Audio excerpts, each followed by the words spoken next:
Hi, this is Mr. Gagnon. How are you?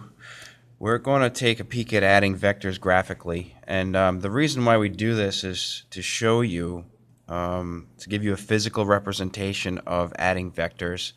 And as we know, a vector is it has a magnitude and a direction.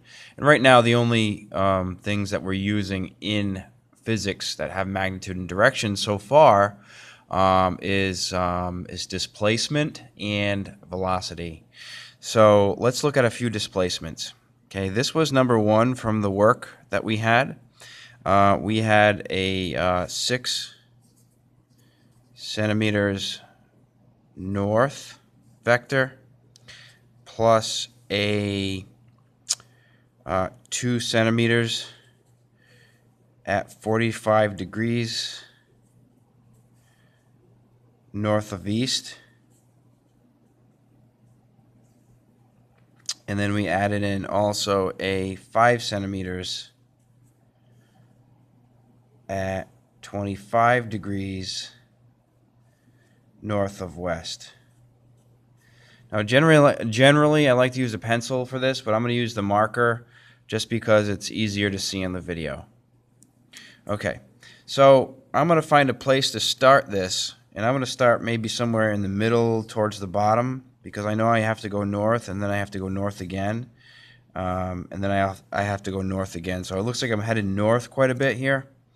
So what I am going to do is I'm going to start somewhere down here. I'm going to call this the origin, the beginning, and I'm just going to draw in my first vector, and it's 6 centimeters north. So I would take the ruler and I would measure, actually use this, okay, and I would measure 6 centimeters north. So my vector, okay, would start here and go here. Okay, this is my first vector. So you can call this 6 centimeters. Okay? Now, in addition to that, we add vectors from tip to tail. Okay, so we start here now with the second vector. So we've got this one drawn. Now we're going to look at this one. Okay, this one is at 2 centimeters at 45 degrees north of east. So if you won't have to do this every time, but if I start here, okay, don't let the boxes confuse you guys. We're not going to use a centimeter for the boxes just because if we're measuring angles, this ends up being longer. So if we were to draw in a Cartesian plane, like a dotted one here, okay, our next one is going north of the east line. This is this way. Okay, and at 45 degrees. So if I start here and I go 45 degrees, okay, that's somewhere over here, and we're only measuring, it looks like we're only measuring 2 centimeters at that angle. So I'm just going to line it up here. Okay, so we know where to line it up. And I'm going to count 2 centimeters from the head of that other vector. 1, 2. Okay, so there's my next vector here. So this is my 2 centimeter vector.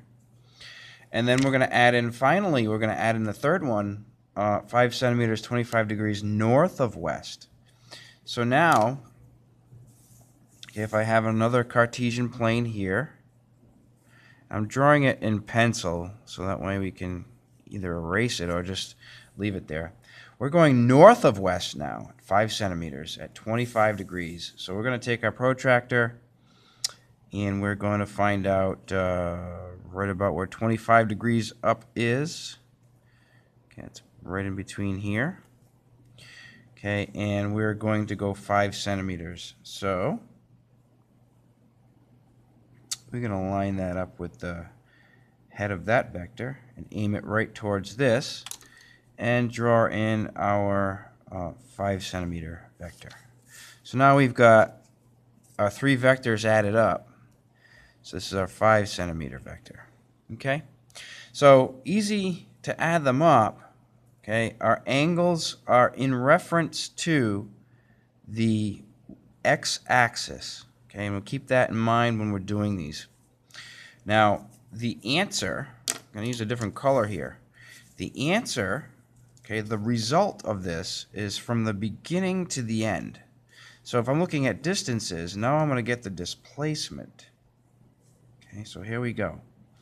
If I draw in my last vector, I could do a dotted line or a different color. Okay, it is pointed in this direction, and the size of that vector, if I were to measure it out, is actually about 10.5 centimeters. Now, that's part of the answer because I've got my resultant is 10.5 centimeters, but where it's headed, we've got to figure that out. So, if I take a peek at it, okay, I'm going to look and see where it's headed. So it's 10, 20, 30, 40, 50, 70 degrees. So it's at 70 degrees north of west. Okay? So this is how to add vectors together using the graphical method. Okay, and so like these could represent displacements and velocities at this point. Displacements and velocities. Now we can also add in forces and such later on when we get into the dynamics section. Okay, so here's what I got for an answer. 10.5 centimeters at 70 degrees north of west. Okay, remember to have a vector, it needs to have a magnitude and a direction. Okay, I'm going to put out another video and put it alongside this and show you how to find this using the component method.